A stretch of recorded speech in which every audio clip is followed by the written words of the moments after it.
Warning, this podcast contains spoilers for Guardians of the Galaxy 2. Warning, this podcast contains spoilers. Warning, this podcast contains spoilers. Hello, hello, hello! This is 3D or 2D.com's The 3D Show! It came from the third dimension. As always, I'm your host, Adolf Vega, and with me is... James Tate. Put on your 3D glasses now. 3D glasses not included. And if you're wondering what the 3Ds are in The 3D Show, well, they stand for discussion, debate, and the news. I will not be talking about Disney ruined Star Wars. and or The base. or De Beers. but we will probably talk about Avengers. and Mario! I do hope you enjoyed the show. The show, get it? Alright, welcome to episode 63. We got a few little topics here to talk about. Summer started. Things to talk about. Summer is starting, and summer means there's going to be a ton of movies coming out. And, news is going to dry up because they want to focus on the movies coming out, so. Summer movies. Yeah. All right, so let's start off with Blade Runner 2049. What do you think of this? Okay, well, I have not seen the first Blade Runner, and I believe, doesn't it have Harrison Ford in it? It does. Okay, this is my thing. Harrison Ford is getting really old, so Yeah. you have to remember that even Kingdom of the Crystal Skull looked really silly. So, I mean, he's getting up there in years. I mean, he's almost 80 right now. Yeah, he really does look old too. It's not just, He is old, and it just seems like he's gonna be in the movie, but like he doesn't. I don't know if he really cares about being in the movie. You know what I mean? It seems okay. I'm just saying. There's some really interesting shots in here where you get a shot of some people walking in a hallway with a whole bunch of clones or something on the side of them, and a gigantic hologram, Mm-hmm. Interesting shots. I'm not a defender of the original movie. I think the original has some really interesting ideas, and it's well produced, but it's still boring and slow. Yeah. So it's one of those things for me, it's like a chore to watch it. Yeah. So, whatever. I'm okay with it. So, Kristen, what do you think of the trailer for Blade Runner 2049? You are a big fan of Blade Runner. You talked about it extensively on our Ghost in the Shell reviews. So what do you think of this? Well, it's interesting you mentioned the Ghost in the Shell. I was hoping that you would, because I thought it was really interesting that when I watched the trailer on YouTube today, that was a suggestion that came up in it. So it's obvious that my drawing comparisons to those two films is not out of the question. I liked the teaser. The teaser really excited me. When did that come out? Like a month ago or 3 weeks ago or whatever? And yeah. I was really excited about it, and then I saw this official trailer, and it kind of made me worry a little bit because there was so much dialogue what I would water down or boil down to clichéic dialogue and with some of the scenery and things that tried to blend in some of the old elements, like the old Tyrell building and Deckard's apartment building. But just some of the dialogue really, really made me worry that this was going to be sort of a more of a commercial film than an art piece like the original. I hope I'm wrong. I hope that surely they can blend both together. But the trailer made me worry because there was just so much cheesy dialogue in that trailer that I watched today. Like, about the wall, you buy a war. I'm just like, oh my God. It's just like, can't we do better than this? It's like, The original movie had nothing like that. In fact, they would never have explained it in such definitive terms in the original movie. You had to watch the movie 4 times to realize what was going on. And that's, I think, part of my reason why I don't like it. Because I watched it the first time and I was like, okay, I get it, but this is boring and slow. Don't care. And I haven't seen it a second time because I don't care. I think it's boring and slow. I was enthralled with the cinematography of the original movie, so I was never bored with it. To me, it seemed like one of those slow dreams that you'd have, like when you had the flu or something. Okay. I mean, okay, I definitely appreciate the cinematography and the sci-fi ideas behind it. I definitely appreciate that. I can't deny that of that movie. The special effects were way above its time, and it works. But the movie itself, I thought, was boring and slow, and I don't care. I just think it could be. The original the cinematography was so gritty. I mean, it almost made you like want to wash your hands 3 times after watching the movie, just because you felt like you probably had some sort of soot or something on you just by watching the movie. Because just LA was just so filthy in the original movie. I hope that it's even more so in this one, because surely 30 years of smog and, and technology, stacked on top of technology would make it even more grimy than it was in 2019. So, okay. There's a few very interesting shots in this trailer. Maybe you can analyze this, because James and I were like, this is interesting. For any listeners at home or watching this on YouTube or something, we're recording this section separately because Kristen was not available when we recorded originally. And so, okay, the sections we talked about, one is with a big hologram, and it's like a blue girl. Have any idea what the connection with that one is, or no? It might have been an advertisement, because in the original one they had the geisha girls advertising Coca-Cola, and they were like on these neon gigantic billboards on the sides of buildings in downtown Los Angeles. So when I saw it, I thought it might have been like an interactive commercial, that it had taken it to that new level of having this 3D hologram that would actually interact. But I could be wrong. But that's what I thought it might have been, like a 3D interactive advertisement. And what did you think about the scene where apparently I think characters are walking in the hallway, and to the left and right there are, I guess, clones in jars or human forms in jars or being formed, I thought that was kind of interesting. I have no idea what's going to happen there, but you know what I mean? The original left to the imagination how the Tyrell Corporation created the replicants. So maybe they're going to try to expand on that a little bit. Ah, so you think those are replicants, eh? Yeah, they probably are. And we get behind the scenes manufacturing of it, huh? Maybe so. Okay. So, it comes out in October. Are you excited to see this? Oh yeah, I'll definitely go see it. I hope I'm pleased. Now, what do you think of Harrison Ford coming back for it? I'm glad he came back. It's funny he mentioned how it was fun to come back and reprise old characters, but I always thought, well, you never gave Han Solo the same love. But maybe he found Deckard more interesting than Han Solo. Well, he was in Han Solo, but not very long. But it already has spoilers tagged, so we're not going to go into those spoilers. But whatever. So overall, the movie's been out for a year. So overall, you're taken aback. You're not super excited anymore. Is that right? What I'm reading correctly? Well, the trailer just kind of made me worry a little bit, because when I saw the teaser like a month ago, it was very abstract. It didn't explain itself too much, and it had the teaser had a lot of Vangelis's background music in it, and I didn't hear too much about in this trailer. And I was like, oh, well, I sure hope I like it. And I just wasn't real keen on the dialogue, because the teaser didn't have a lot of dialogue.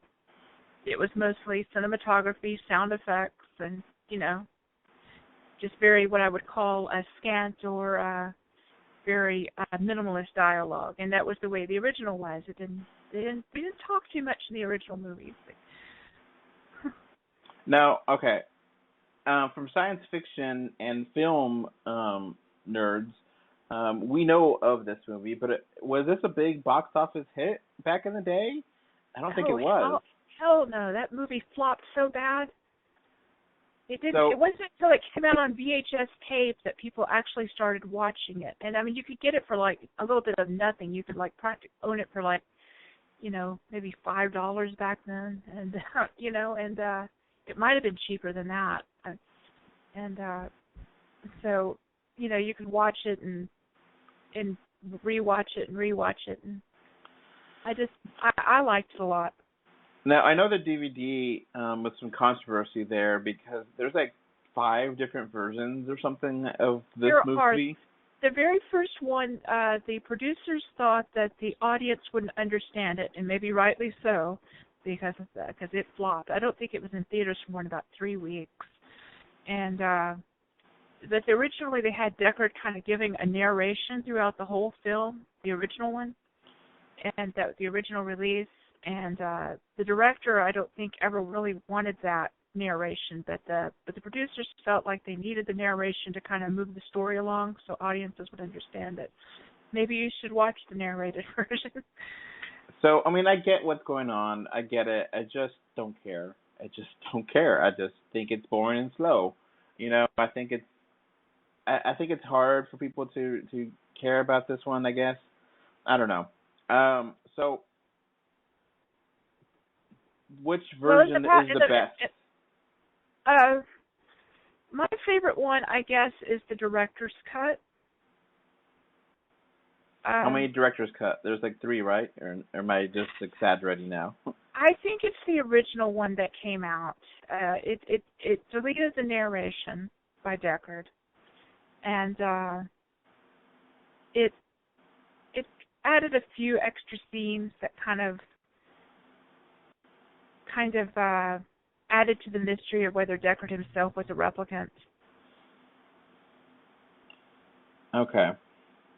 There's a scene where Deckard dreams about a unicorn, and there's a common dream among the replicants that they dream of unicorns. And I'm trying to think of what the officer's name was that was played by Edward James Olmos.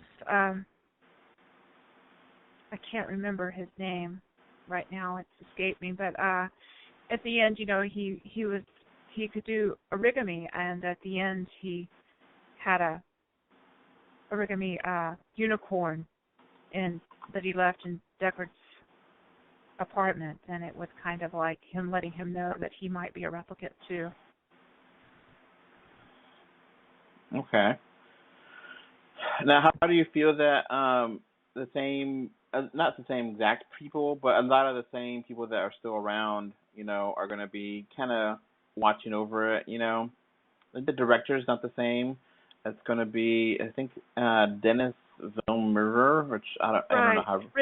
Ridley Scott is apparently just the executive director, but yeah, executive producer. Right, but at least he's overseeing it. And he's probably getting too old to direct films. That's hard work. I was wondering if it was going to kind of go into maybe Ryan Gosling with Deckard's son. I know that's been kind of thrown out there a little bit. They might just leave that into the mystery, sort of like Deckard being a replicant. But it was kind of hinted toward that maybe he and Rachel may have actually been able to have conceived a child, since the Tyrell Corporation's motto was more human than human. Okay. So do you want to know a few of the other movies that this director has done to know if he could be a good fit? Oh, sure. Go ahead. I should have researched that. Okay. So down here, I'm on IMDb now. He's known for Arrival, which came out last year. I actually really like that movie. Have you seen that one or no? Have not seen it. It's about aliens coming in and a linguist who is trying to understand them. And it's more of a thoughtful kind of first contact kind of movie. Movie. I did hear about that. He also did Prisoners, which I never heard of, Incendiaries, which I never heard of, and Gosh, Visionaries, like the old 80s cartoon? Incendiaries. It was 2010. It wasn't a cartoon. Incendiaries. I thought you said Visionaries, and there used to be a cartoon in like the 80s called that. Sicario, which I never heard of that either. 2015. Rated R for nudity. It's a short. I don't know what that's about. I guess nudity. So I guess basically here, not much things that are really massive. Arrival probably being the biggest movie of the list. So I can vouch for Arrival. I think it's a little long, but it's very smart. So I think. Yeah, to say by all those titles that you mentioned, it almost sounds like he's a bit of a cerebral director, and that's exactly what the franchise needs. Okay. Well, if you have anything else to mention this, or are you pretty much good? No, I just want to go see it, and I hope I like it. Okay. Well, we would definitely be coming back in October to review it together. I may try to rewatch the movie again and see if maybe I like it more a second time, but it's just a slow burn. Yeah, you know? I was going to say that the director's cut is even more slow. But I heard that there's like a ultimate extended director's cut, and I don't know which one to watch. Oh, so. Lord. There's a lot of those scenes that they kept shoving in there that were deleted, and you start realizing that there was a real good reason that they were deleted, because they were really just cinema junk. And I can understand fans wanting to see every little piece, but there just comes a point where you get like the law of diminishing returns, and that's why I thought the director's cut was really the best. All right. Well, thanks for your input, Kristen. Okay, thank you for having me on. Bye, everyone. All right. All right. So what do you want to go talk about next? Oh, okay. So I'd kind of like to talk about, this was not on our list, but I'd like to talk about some of the news that has to do with Guardians of the Galaxy 2 that was recently. We have a couple news, a couple bits of information. I'll just run them by. So apparently, and of course there's a spoilers for Guardians of the Galaxy 2, apparently Adam Warlock will not appear in Avengers 3, but he will appear in Guardians 3. Interesting. So maybe in Avengers Part 2, Yeah. he'll be there. I'm not exactly sure why they did this, like why tease him if he's not going to be in Infinity War, but I don't know. I mean, at least we're going to see him. So that's the first news. Second news, did you know that they were tricking people on set? Because what they had is, while they were releasing photos for Infinity War, right? Mm-hmm. And during the Infinity War shooting, they had the actor of Yondu on the set, like he was going to be there. And they purposely did this to make people think that he was going to be okay. Interesting. I didn't know that. Yeah, they were trying to, I guess trick people into not revealing spoilers. Fake news. Fake news. Yeah, yeah. So it really is. And then finally, the last bit of news is that James Gunn has said he personally thinks that the Easter egg, the egg in the collector's room from the first film, was a mistake, and that he didn't originally intend for Adam Warlock to be in the film, so he just put that Easter egg in thinking that no one would notice it. Yeah, so that's the thing that with the other Easter egg with Adam Warlock, which was another post-credit scene in Guardians 2. You know, we know what that means, but a lot of people don't know what that means. So and he kind of slipped that in thinking that no one would understand it, but he doesn't know comic book fans, so. Yeah, I mean, you can't have a breadcrumb trail and not expect people to follow it. You know. Yeah, that's you've got YouTube channels dedicated to just pointing those out. So. Yeah. So and that's a lot of good post spoilery topics that a lot of YouTube and a lot of pages do. Like, hey, you might have missed this. 5 things you would have missed from there. And it's just normal. I'm not attacking them. People that do that, it's basically what anyone would do. But they're going to find them. So don't be stupid and think. Yeah. Don't think that we won't find them, because we will. Yeah, and of course, everything in the comics is inspired by the comics, not absolutely created from them. So there may be changes to Adam Warlock and how it is, because there's very, very few, if any, 100%, 100% perfect comic book adaptations. There's changes, there's upgrades, there's improvements, and there's sometimes bad parts that they change, but it's very rare that they do it exactly like the comics. So yeah, that's true. We'll see what happens with that. But I don't know. It still seems like it's going to be kind of far away, and how they're going to actually do it, and they still have a lot of things to juggle and figure out, and how. Because I still don't see how they connect the Avengers to what's going on there. I mean, does Nova talk to Earth or something? That's why she went away after the end of 2. Who knows? How do they connect that dot between Earth, which is completely not aware of Nova Corps, and Guardians of the Galaxy? That bridge between there is not there yet. Speaking of the Avengers universe, Kevin Feige has said in an interview recently that at some point in the future, he can't say when, of course he can't, he can't say when, but he said that there will be a major crossover between the movies and the shows. That's good, because they really need that. Yeah. I mean, you joked around before about, Agents of S.H.I.E.L.D. and cleaning up the messes left in the movies. But Agents of S.H.I.E.L.D. now is doing a lot of interesting things that the movies are not touching upon, and they're not even talked about in Netflix shows either.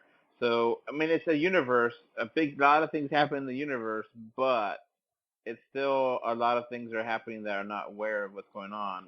Ghost Rider is an Agents of S.H.I.E.L.D. Ghost Rider, the Inhumans are an Agents of S.H.I.E.L.D. That's not been part of any other storylines, really, Yeah. And then, they have robots now, which I thought was going to lead somewhere, but it didn't lead exactly where I was going to lead to with Agents of S.H.I.E.L.D., with life model decoys. But it's interesting. They do... It's interesting because Agents of S.H.I.E.L.D. does reference the movies occasionally, and there's some lead up to the movies, and issues that happen the movies help work out. Yeah.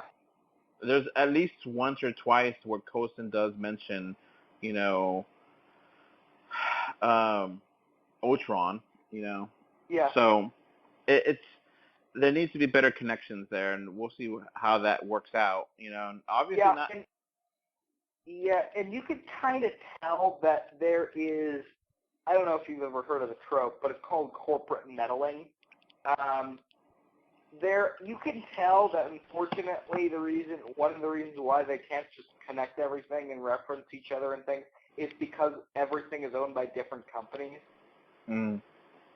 You know what I mean? Like ABC and then Netflix and then...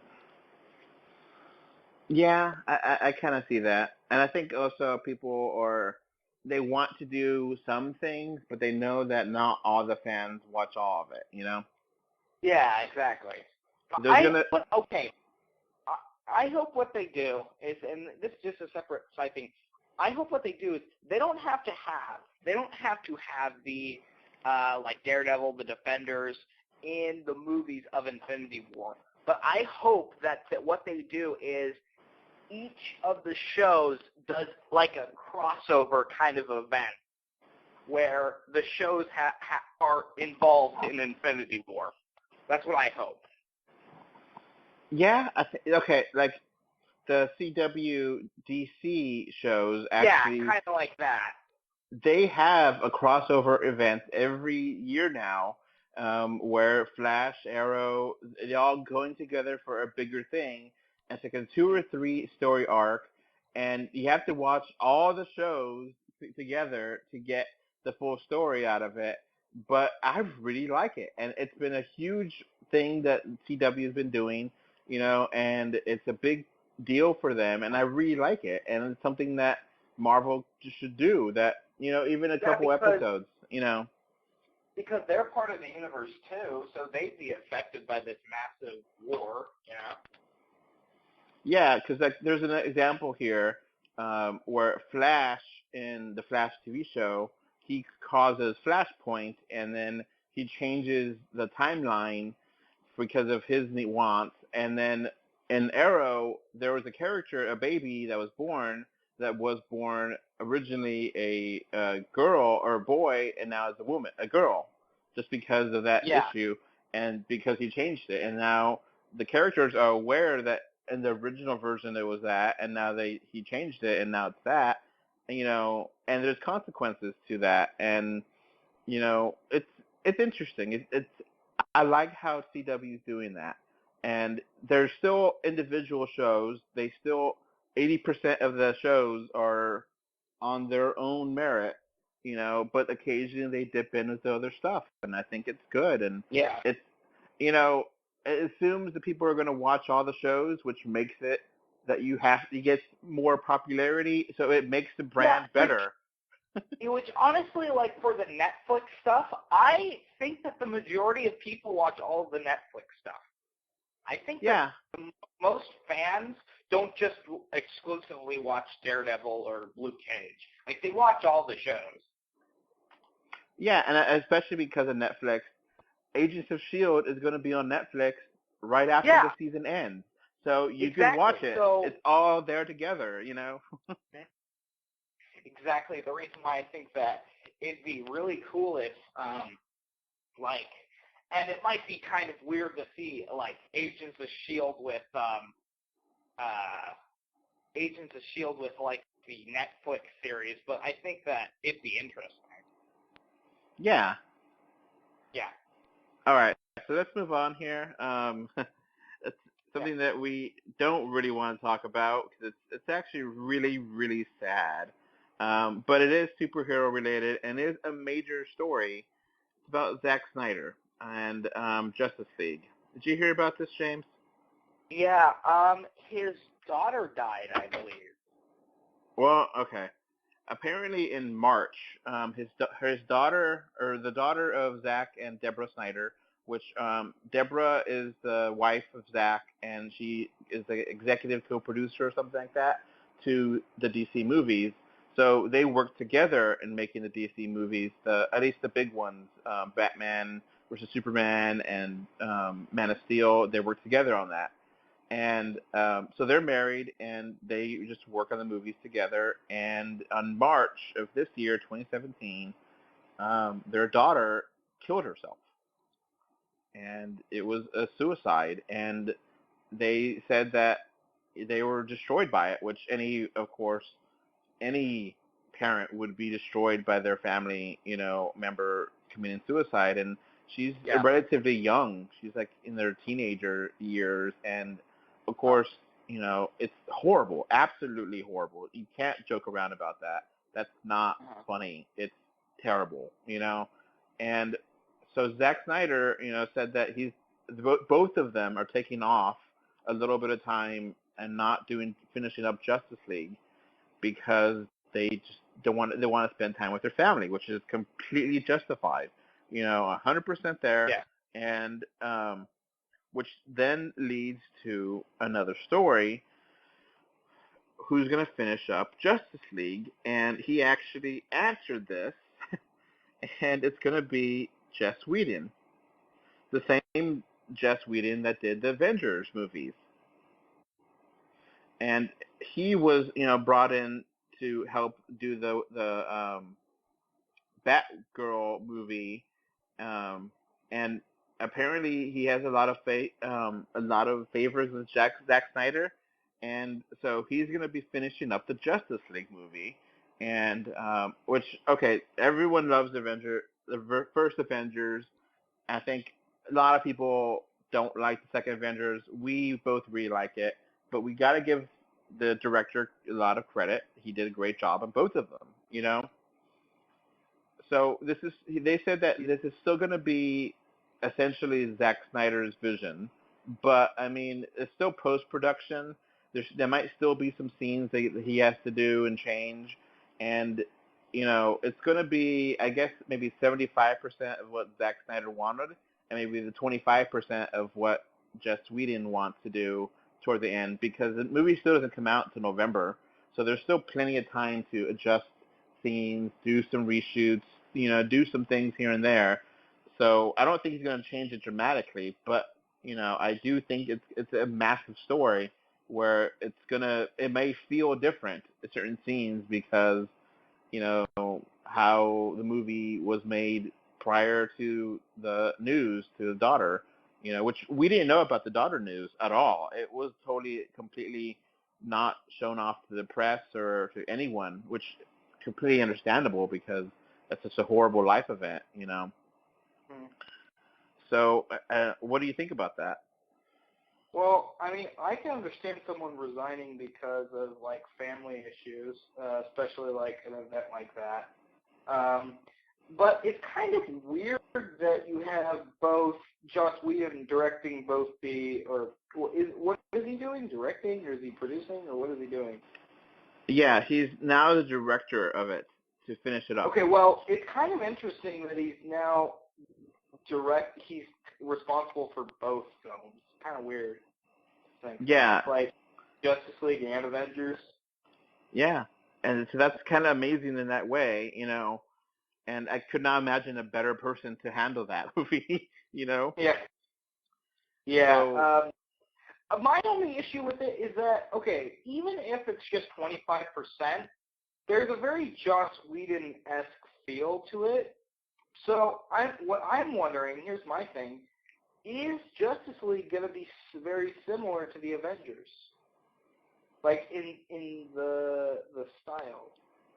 yeah, I mean, okay, tonal issues might be, I think, what you're getting at, where are they going to have a big difference in tone where, you know, Joss Whedon's tone may clash with Zack Snyder's tone on certain scenes, where like half the movie is you know, very Zack Snyder and very flashy, and the other half is not as much, you know, and is that going to be obvious to the, you know, people? Yeah. So is that going to make the movie better or worse? And you know, I'm going to be optimistic. I'm actually thinking that this is going to be part of the first really good one. Maybe Wonder Woman will be good, but we'll see. We'll talk about that later. But Yeah. I definitely think that there's going to be a flavor to it that will be different. You know. Yeah. I'm just hoping that it's like original, you know. So you know, we'll see. So yeah, it was Autumn, Zach's daughter from his first marriage, to Denise Snyder. So yeah, it's you know not the it's still terrible, and you know when I put this number up, I put this up when I put it on Twitter a week ago. If you have any suicidal ideas and you need help, please call 1-800-273-8255. I would say that again, 1-800-273-8255. You know, we lost Robin Williams a few years ago, and you know, we shouldn't have to. He was a great comedian, and you know, I don't know what was happening with this woman's life, this girl's life, that she wanted to kill herself, and you know, that's not the way. That's not the way, you know, and maybe there might be situations where you're in chronic pain and there's nothing else for you, but that's different, you know. Yeah, if you need help, get help. Get help. There's no shame in getting help. It's an awful, awful thing, you know. Because like it just causes more problems for everyone involved. All right, Yeah. so Very interesting news. It was not totally random. No one expected that. Um, so let's, I guess, move on to Wonder Woman, which is another DC upcoming movie coming out next week as a record date. We're recording this on May 28th, 2017 at, what time is it here? 12:30, about, give or take, Central Standard Time. Anyway, so Alamo Drafthouse has said that they're going to screen Wonder Woman and have a woman's only screening where only women are allowed to watch this, and people are very, very upset. James, what do you think about this? Well, okay. Okay, I can understand, I guess, what they're trying to do, but on the other hand, I'm like, does this mean that a film could do a men-only screening? So, okay. Do you have an Alamo Drafthouse where you live? No. Okay. I think this is a very, very important aspect of this conversation that people may have missed. Alamo Drafthouse is very gimmicky. Very, very, very, very gimmicky. And they play these games all the time.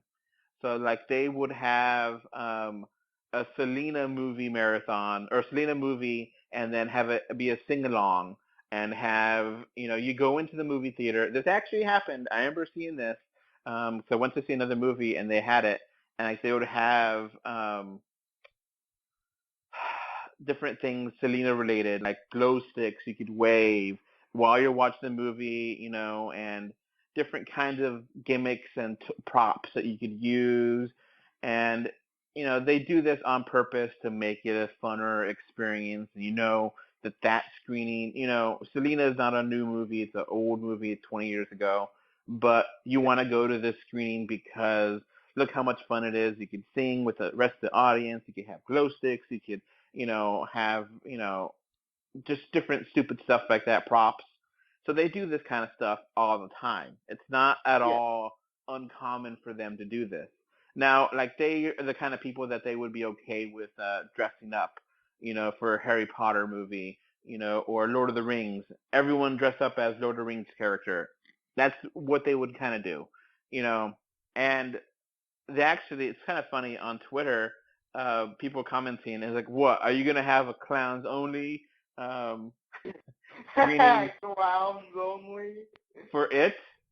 And official Alamo Drafthouse said, actually, that's a good idea. We'll consider it. So everyone dressed up, going to the upcoming movie, the remake or the movie, and people dress up as clowns. They are thinking about it now because someone joked about it on Twitter, and that's what the kind of things they do, and that's completely in their character to do that, and it's silly, but it's a fun way to make the movie going process better, and Alamo is actually one of my favorite places to go see a movie because they have the food in there with you, and they have beer and alcohol, and they have a very strict no talking, no texting, rules, and they'll kick out people if they have people that violate those rules, so they care about that, and they're kind of a hipster attitude as well. They have a lot of, hipstery foods and kind of things like that, and it's their style, man. It's just their style, and look, with Wonder Woman, has there ever been another big female superhero movie? Catwoman, no. Elektra, no. Elektra, no. Wonder Woman is top tier, and what looks like, I haven't seen it yet, but there's a lot of good buzz around it after people came out of the early screenings. I don't think the reviews are up yet, but I don't look at reviews before I do my own review.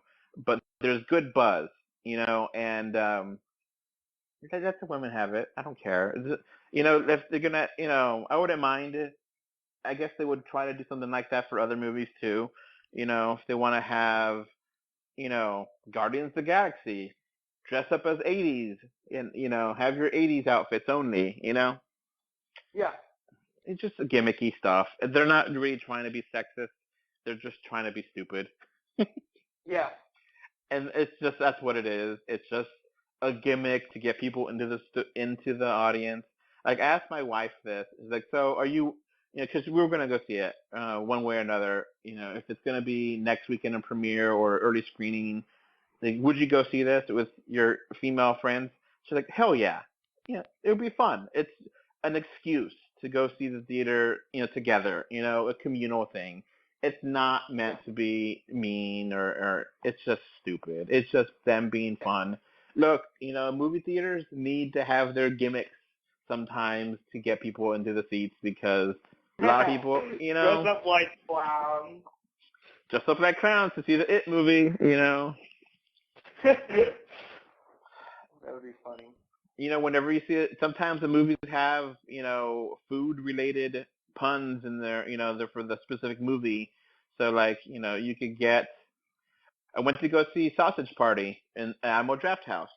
They gave me an adult coloring book with crayons, and they had different adult-themed food items you could pick from. Like, you could get, for a sausage party, get a super large sausage. Really gimmicky, but it's fun. It's not meant to be evil or bad or sexist. It's just meant to be fun. And that coloring book is quite an adult coloring book, if you know what I mean, James. Not just because it's for older audiences. Like, they actually have a lot of cursing in it and a lot of adult themes in it, and it's hilarious. I treasure that coloring book. It's hilariously awesome. And that's the only thing you can get at Animal Draft House. You couldn't get that anywhere else. And it's just fun. It's just gimmicky. It's an excuse to go see it in the theater instead of watching it on Netflix. Like, we going back around in a circle, So, whatever. It's not that bad. I don't think it's that bad. Just let them have their fun. There'll be other times that they have, more gimmicky stuff and whatever. Uh-huh. All right. So what do you want to talk about next? Well, I got another piece of news that's kind of interesting. So I don't know if you've heard about it, but Universal is trying to start their own universe of films called the Monster Universe. Oh, this again. And they have stated that they have an official name for the universe now. They're going to call it the Dark Universe. And the Dark Universe originally was going to be started with a movie called Dracula Untold, which I'm pretty sure was a bad movie. Yeah. I've never seen it. I've heard it was bad, so I'm just going to say it was bad. Well, apparently that was supposed to be the first film in the universe, but Universal retracted it, saying, "Oh no, that's its own thing. That's not the real thing." I guess because they were disappointed by the product. So The Mummy, the upcoming film, will be the first movie in the universe. Now, it's funny because The Mummy, the first videos, the first trailers did not mention 3D, but now they do. So now it's like, okay, when did that happen? Usually they want to, advertise that first thing so to watch it in 3D. And like now the new trailers, watch it in 3D. Okay, cool. So I'm kind of interested in seeing it just because I think it might be really kind of stupid and bad. But we'll see. Who knows? So I think I made a joke about The Mummy. It looks like they got the worst things from Suicide Squad and decided to make a whole movie from it. They just got the worst elements from Suicide Squad. Because, it does have a lot of similarities. The Enchantress takes over. She's bad, and then you have to take her down, and then she even looks like Enchantress. Yeah. And then, she has her minions, like Enchantress kind of did, with Tom Cruise being, I guess, one of her minions. I don't know. And I think they also mentioned the world of monsters with I think the werewolf movie that came out not that long ago either. So they've been, and then it's funny you mentioned this because I saw in some of the, the movie's gonna come out like in 2 or 3 weeks. Actually, I have a date here. They're coming out very soon. The Mummy is gonna come out on the 9th of June, and they've had promotional things for it on Twitter and Facebook. And one of the things they promoted, which totally seems random and kind of a spoilery, that, oh, here's the first picture of Dr. Jekyll. He's part of the Mummy universe. Like, what? Dr. Jekyll? Why is he part of it? So is that Dr. Jekyll, Mr. Hyde going to be part of this movie somehow? Are they going to have a post-credit scene? Yeah, I think it's going to be a disaster because what, are the monsters going to team up and be like the Avengers? Like, what's going to happen? Yeah, the Monster Mash. It was a graveyard smash. Yeah, so I bet you this will be hilariously bad. Like, I'm not talking about the films themselves. I'm just talking about, like, the idea to me to, like, to connect all the universe together or something to try to, it's just a bad idea because usually monster films have nothing to do with each other. Yeah, and apparently, you know what I mean? Like besides werewolf and Dracula occasionally fighting. But there is a long-stated, werewolves and vampires not getting along thing. That is a long-standing meme, not a meme, but trope of, So I think they've done this before. I think both of us really enjoy the Angry Video Game Nerd, and I think he actually did a review of like one of the movies where they have them all go together, and I think he said it was kind of fun but ridiculous. And one of the more famous Angry Video Game Nerd movies was actually the first one he did was like Dr. Jekyll, Mr. Hyde. Yeah, the game. The game. Yeah, it was horrible. So yeah, I don't know.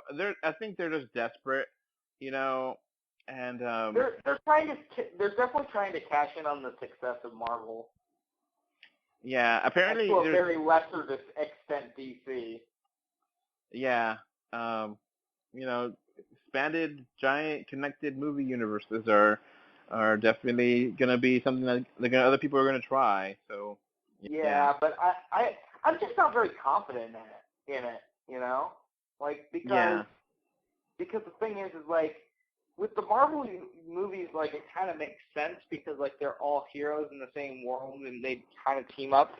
But just monsters, like what are they gonna team up or what are they gonna do? They're gonna make a supervillain team that goes against humanity. Well, and the thing is that apparently they don't have a director yet, but they've confirmed that one of the films that will be made eventually will be a Gillman film. The Gillman? Black creature from the Black Lagoon. Oh. Which, okay, I think I got some of those confused with Swamp Thing, and apparently Swamp Thing is an entirely different thing. Like, I did not know that. He's like actual DC Comics character, and he has like a long back history, and he's actually very interesting from what I hear. Yeah. But like, I kind of thought they were the same creature. I guess I'm a monster racist or something. One monster from one lagoon and one monster from a swamp.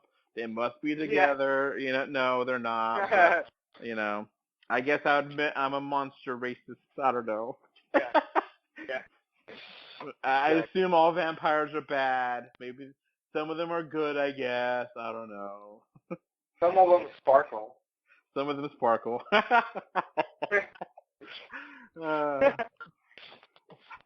Okay. So talking about horror, we got another topic here. Now, Resident Evil, you knew this. Everyone knew this. That franchise is not dead.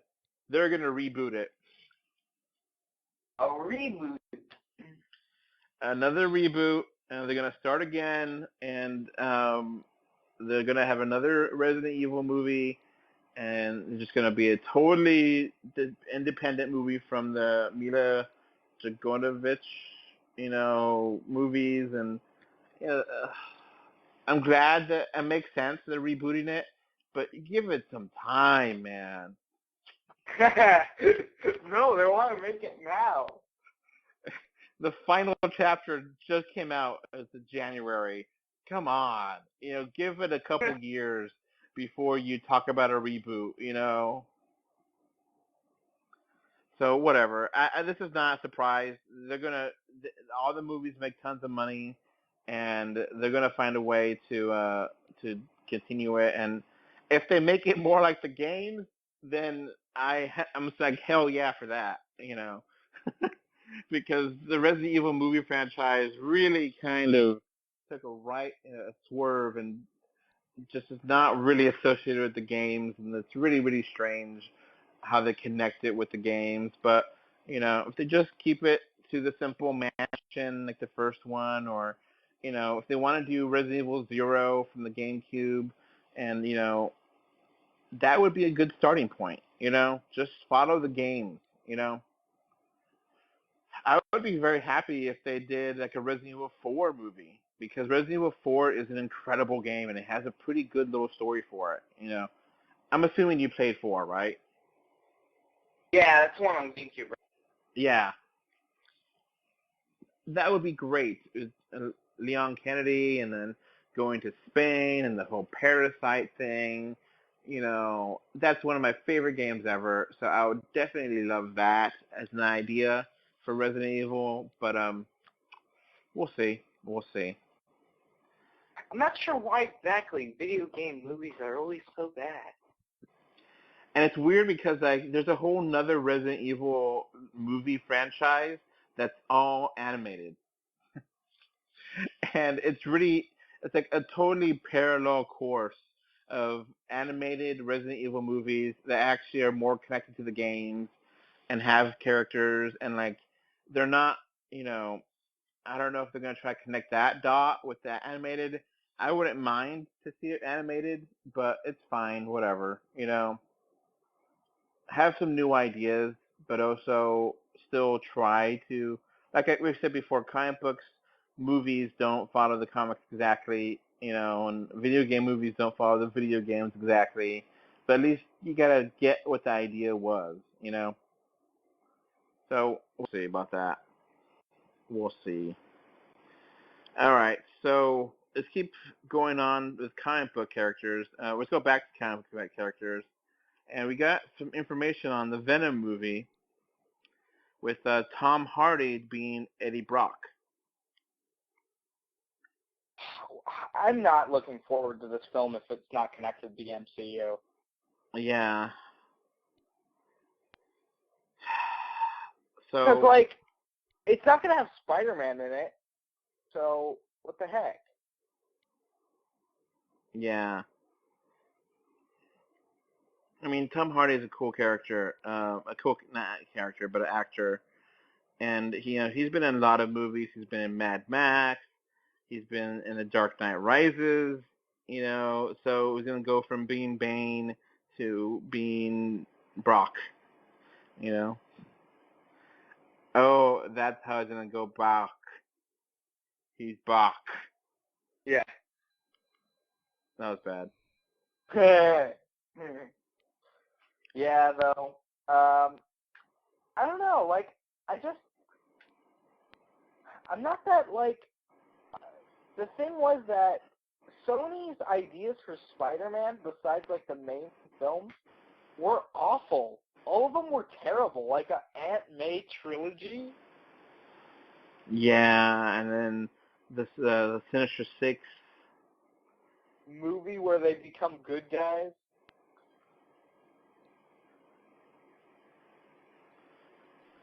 So we'll see. We'll see. All right. So let's talk about some Nintendo E3 plans. So they recently had a press release with what's going to happen with E3, and it's basically what we expected. No major surprises. They're going to have their own kind of digital events, and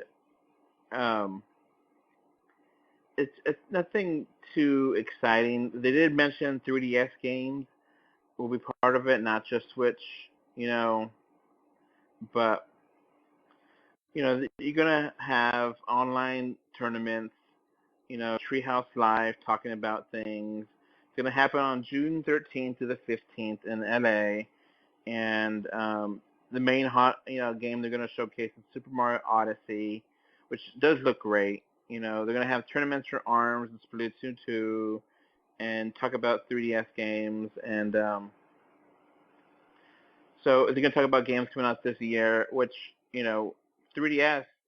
We definitely need some games coming out because we do have some ideas, but we don't know. I mean, are you ready to do some E3 predictions, James, or no? Yeah. I got nothing, so I'm not going to predict anything right now for E3. But what do you got? What do you got? Okay, so I think that they are going to reveal the 3DS 2. Oh, come on. The new 3DS hasn't come out. The new 2DS XL hasn't come out yet. They're going to release another new one. Yeah. I think it's going to happen eventually.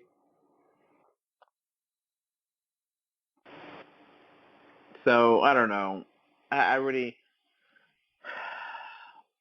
It's going to be interesting to see how they do E3 this year. And how they... I don't know. They always do their own thing, so I would hope they have a actual direct, not just go into, hey, this game is coming out, not just a press release. We're gonna see more Amiibo, Like the fact that they don't care or something. Yeah, because those directs, those E3 directs are a lot of fun. They make a big spectacle out of it, and it's interesting, and I'm still gonna expect a lot more ports and stuff coming to 3DS, maybe.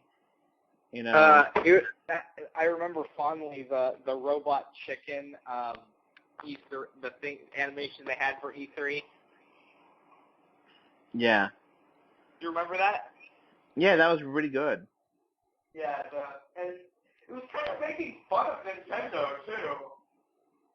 Yeah, they're just the self-aware jokes, and it's good stuff. Maybe they'll have more information on Virtual Console, and they actually recently started banning people on the 3DS. I don't know if you heard about this, where hackers that have modded their 3DS and gone online, they'll just ban them, and then you can't break their system, and oh well, too bad, so sad, move on, and people are like, wait, I can't hack my system, do whatever I want, and pay online, Yeah. People are complaining about it. It's like whatever, I remember people just hackers online trying to play online games are not fun. They make the game worse, So. Yeah, they make everything more difficult. Yeah. Yeah. So, I mean, we never know what they're going to show off, but we do know something else too. That apparently they're going to go to different malls all around the U.S. and show off the games that they're coming out. So they're doing this whole mall thing, and they're going to show off 3DS and Switch games. So the Summer Play Tour, I think is what they're calling it, James, from, what's the dates on here? So, yeah, they're going to have a summer game tour, which is I guess they would, why not show off some E3 stuff while they're at it, but they're going to show off a whole bunch of games that's already come out. So, on the 3DS schedule, Pokemon Sun and Moon already came out. Mario Maker already came out. Smash Brothers already came out. Hey Pikmin is about to come out, and Miitopia is about to come out. But 1, 2, 3, 4 of the 6 games showing off for the 3DS are already out. So why go to different malls? It's like, hey, this is the games that we're going to show, that it's really strange. Yeah. So, I mean, it's going to be in the summer. It's going to be after, different locations in the U.S. Irving, California, Bloomington, Chicago, San Diego, Miami, New York, Baltimore, Pleasantown, California, Milwaukee, Glendale, Arlington, Texas, Bethlehem, Pennsylvania, King of Prussia, Pennsylvania. So I don't know why they picked those cities, but whatever. Yeah. And then if you go there, you get like a special water bottle.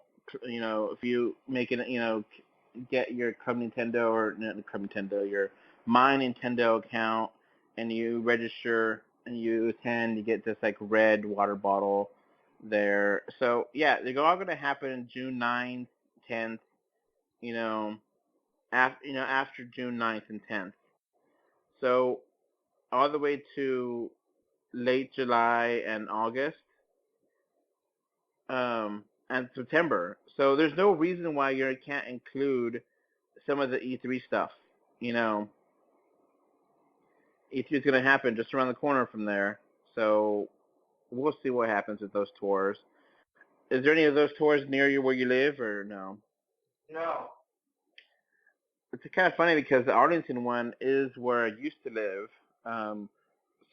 But that's 3 hours drive. So I'm not going to go 3 hours just to play games that I are already out.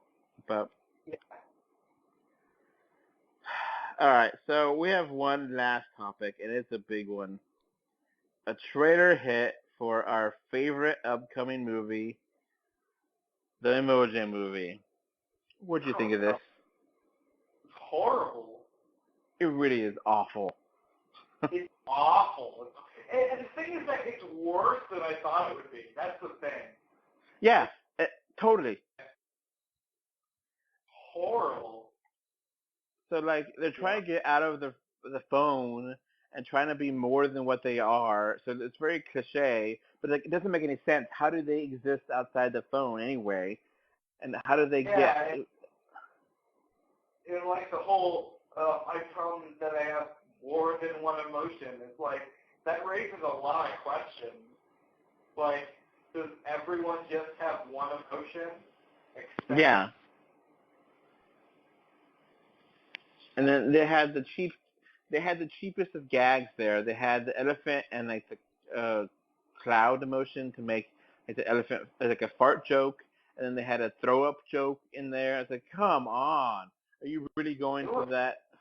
Yeah. Yeah, it looks bad. Like, it doesn't just look like normal amounts of bad. Like, it looks awful.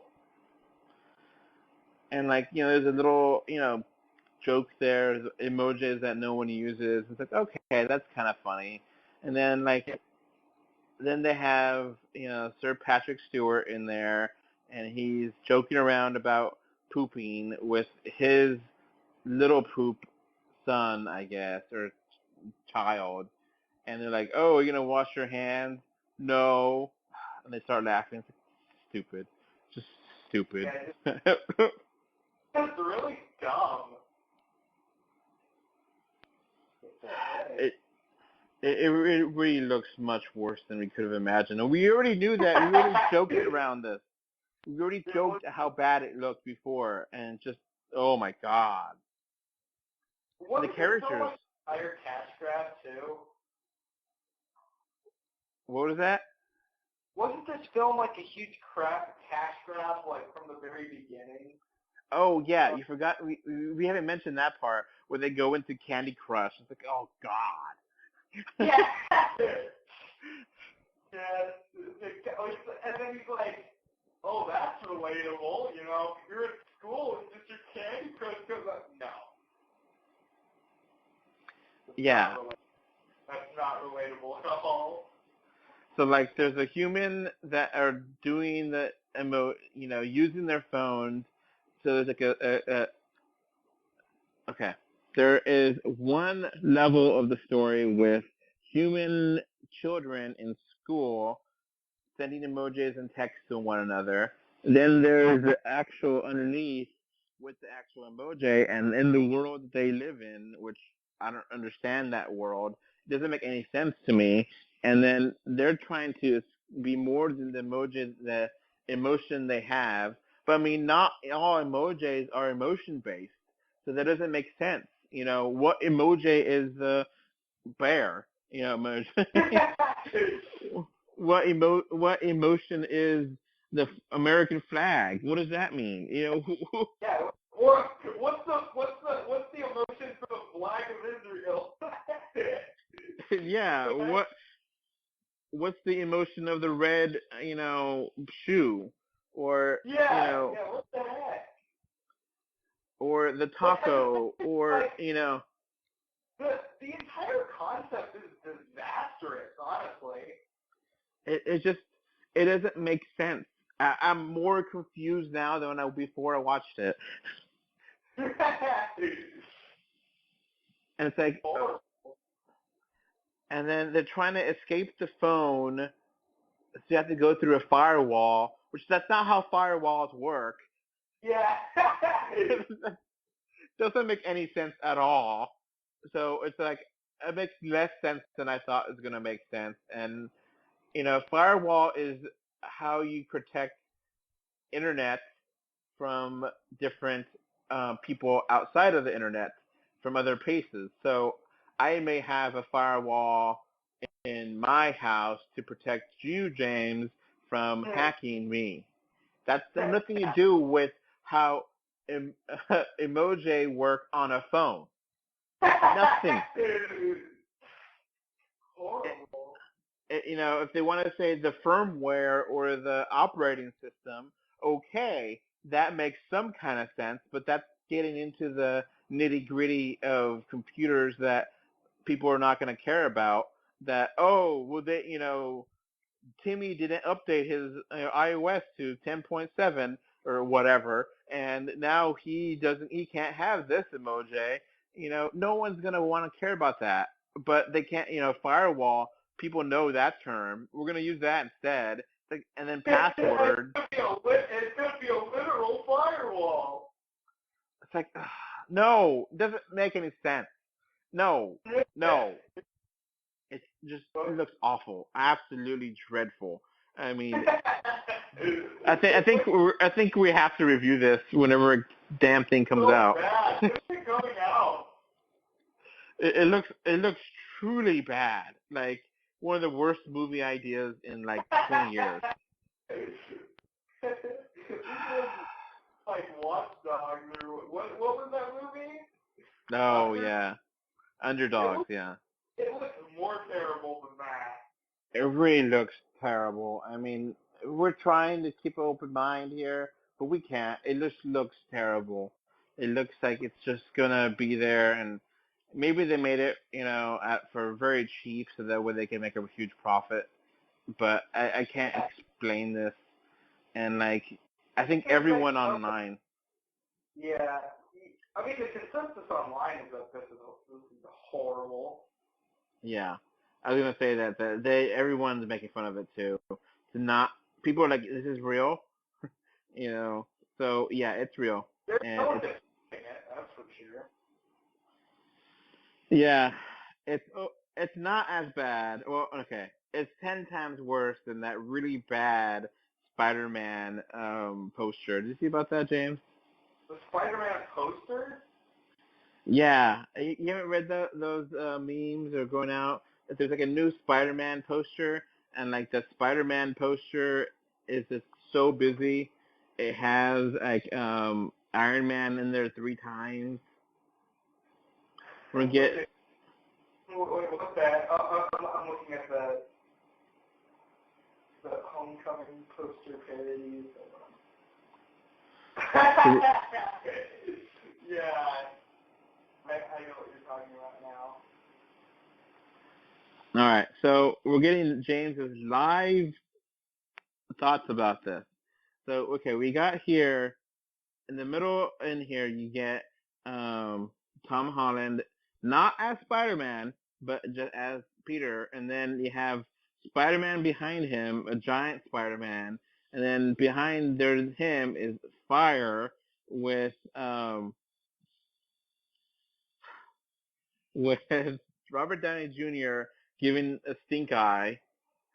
And then underneath that, you have the Vulture, and then underneath that, you have the Vulture's head floating, and then what is that? This is so bad. It is really it deserves the hate it's gotten. I mean, usually a lot of things online are like, okay, come on, it's not that bad. No, this is really bad. It's so busy. Yeah, like there's so much of this. Okay, so let me keep explaining this garbage. So you have a Mary J, which you don't know that's Mary Jane, underneath there. And then you have some guy putting a suit on. There's some girl in the background. Like, who the hell is that? Who is that? That's not Peter's mom. That's not Aunt May, is it? No. Maybe. Oh. And there's some guy in the background with a laser gun or something. I don't know what the hell's going on there. Oh my god. And then you have Iron Man in the Iron Man suit flying. And then you have what looks like the background of what kind of is New York, but then you have like a cutoff on the right to the Washington Monument, which doesn't make sense.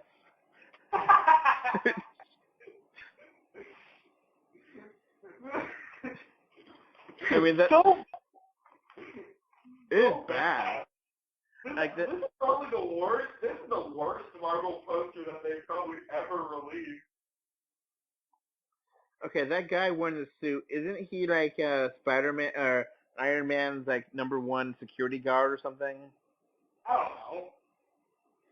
I think it was, that security guard that got hurt by extremists and Iron Man 3. I think he survived, but he's just a random character to be in this, Okay, and the thing is that you just remove, if you just had, Tom Holland as Peter Parker, Tony Stark, and Spider-Man in the background, it wouldn't look that bad. But all these added characters make it look terrible. And they cut off into each other, and they're not complete. So Mary Jane is in the middle there, in the middle bottom, and it looks like Iron Man's gonna try to grab her boob, and yeah, it kind of looks like that. But then he's staring at Iron Man as he flies away. Yeah. So she's staring at him, but then what the heck is the Vulture staring at? He's staring in the other direction. Yeah, all these different directions, all these things going on. It is bad. Not as bad as Emoji Movie, but it's pretty bad. Yeah. At least it's just the poster, though. It's just one of the posters, so yeah. They did release a new trailer, but I didn't watch it because the last trailer was so spoiler heavy. I'm not going to watch any more spoilers for this movie. But damn, it is really bad. Yeah, it's too busy. Yeah, there's just too much going on here, and I hope that it's already becoming a meme. Already people are making fun of it, and Robert Downey Jr. giving that stink eye is kind of awesome. Yeah. The disapproval Robert Downey Jr. And the funny thing is that people are just, I guess the name is to make it 10 times more busy and add as much as possible. Awful. It is truly awful. So bad.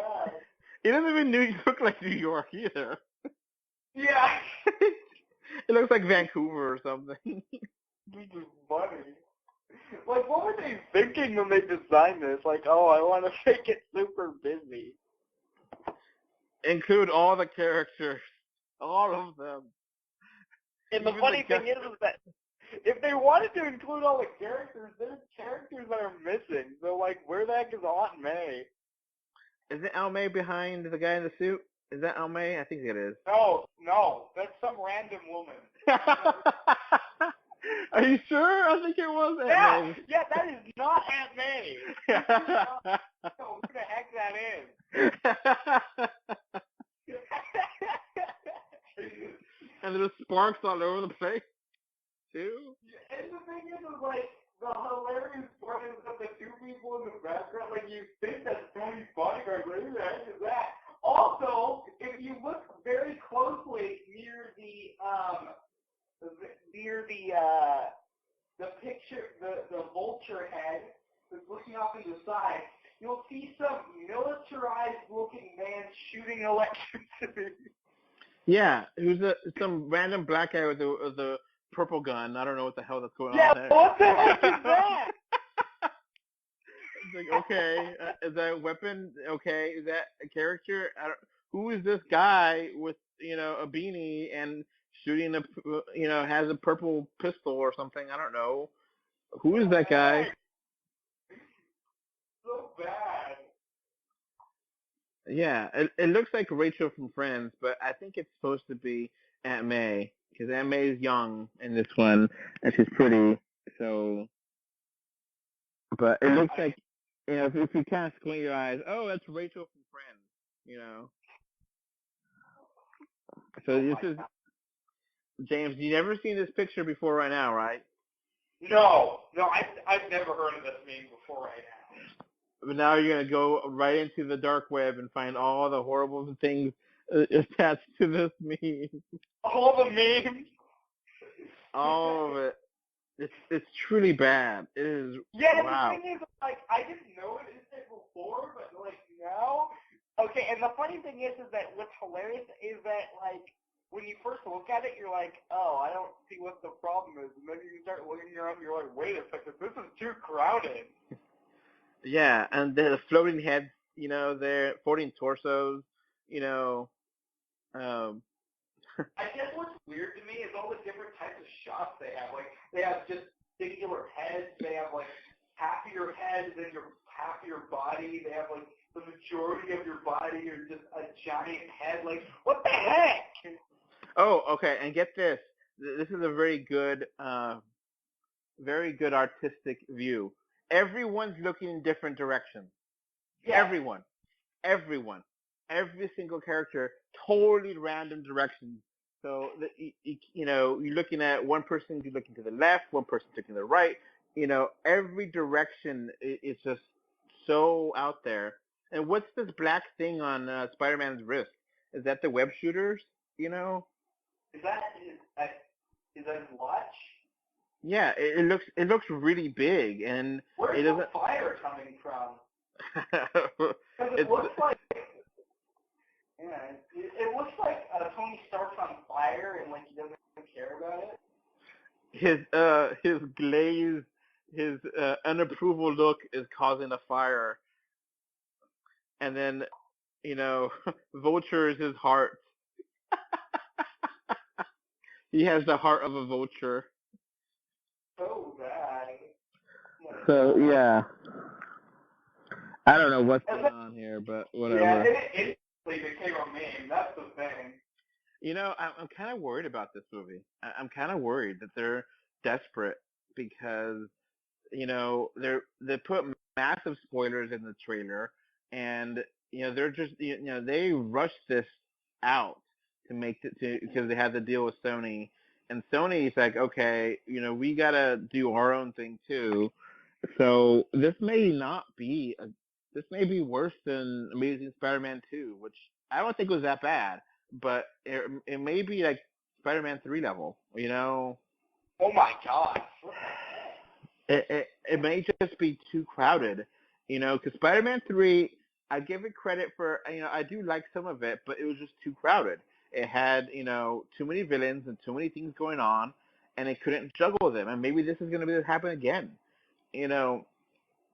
I think it's going to be interesting, James, but the really good buzz for Wonder Woman and, maybe Justice League, maybe this is the topsy-turvy year where DC has better movies than Marvel. Just imagine that. If all the Marvel movies fall flat and the DC movies happen to be good this year, it's going to be crazy. Yeah, I know. Because I think everyone can agree that, I mean, not everyone, but a lot of people will agree that Guardians 2 is not as good as the first one, you know? Yeah. And this one doesn't look that good. It looks really messy with, they're forcing, I was thinking that Iron Man is going to be like a minor part of the movie, but now it looks like he's like half of the movie, you know?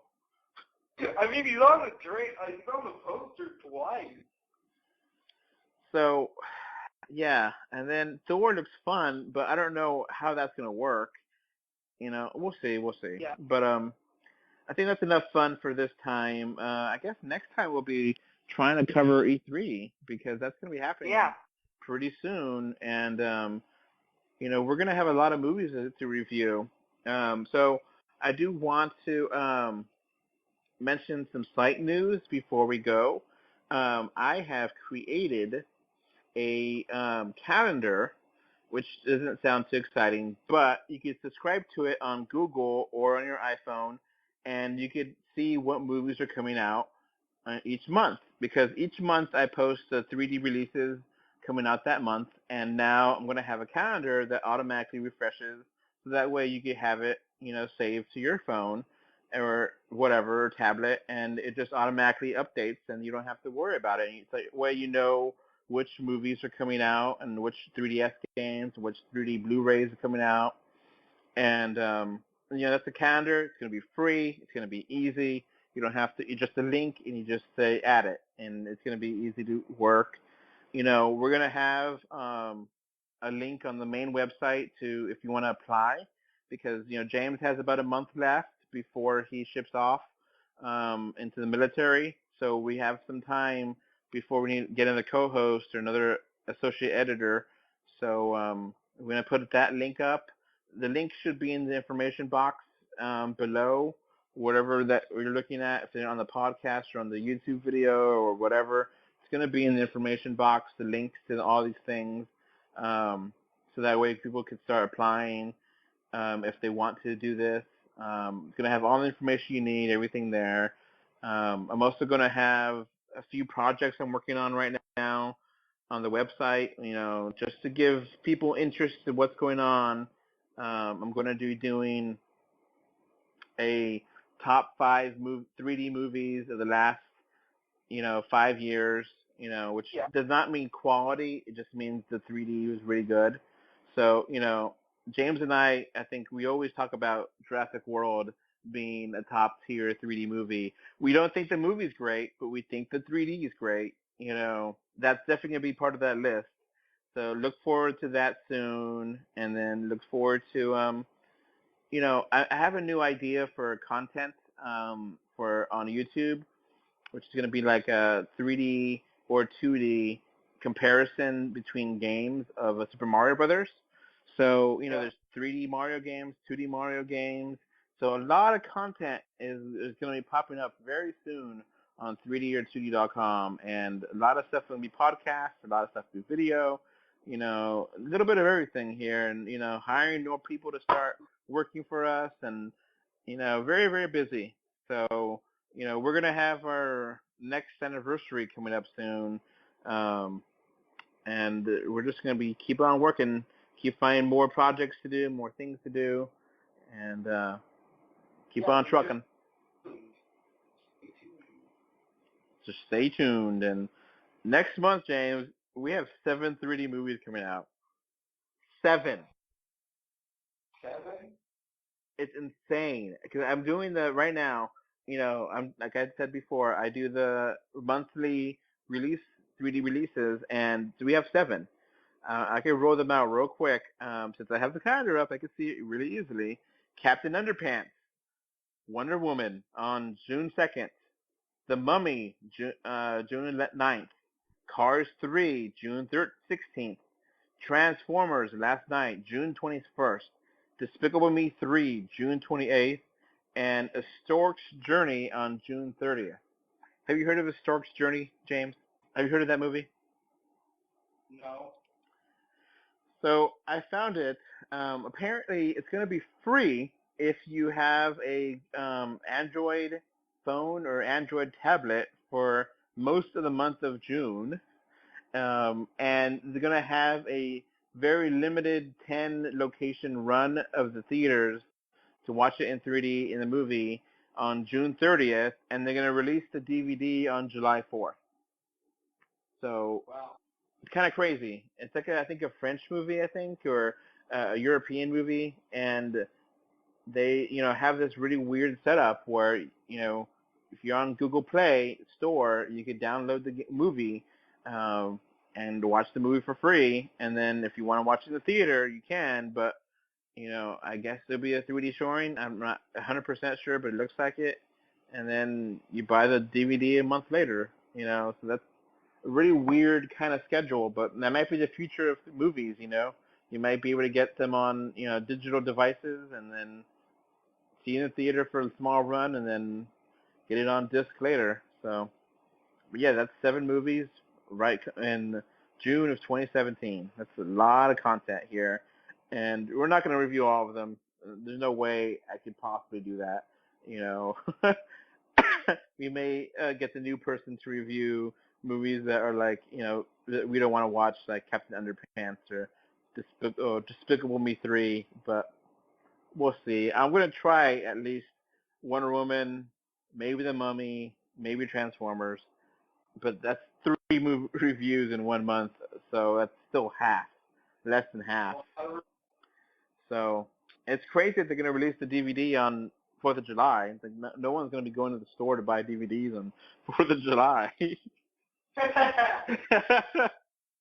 Isn't that something you do, James? Just to celebrate America and go to Best Buy to buy a movie?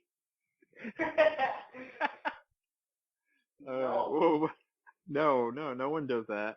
They have a barbecue or they go to see the fireworks or whatever. But you don't go, whatever. I don't know why they're doing that. Lionsgate is planning that out with another small company, and it seems very strange. But yeah, that's going to be it for this podcast. This review. We're going to have so many things coming up soon. So just stay tuned, and we'll try to do these podcasts a little more frequently as we get news. But we want to make sure we get lots of content, lots of stuff, and we need your reviews. We haven't done a review in a while, and we need some reviews there. So remember to review us and like us and comment. I read every comment, and I will like your page and do whatever, So, all right, that's it. Bye. Bye. All right, so that's going to wrap up this podcast. Remember to like, comment, favorite, subscribe, love, whatever. Heart it, be something. 3D or 2D.com can be found on Facebook, Twitter, Instagram, YouTube, iTunes, Google Play, Stitcher Radio, and SoundCloud. And if you want to send us email, our email address is email3d or 2d at gmail.com. And thank you again for listening. Bye. Thanks. Bye. Bye, everyone.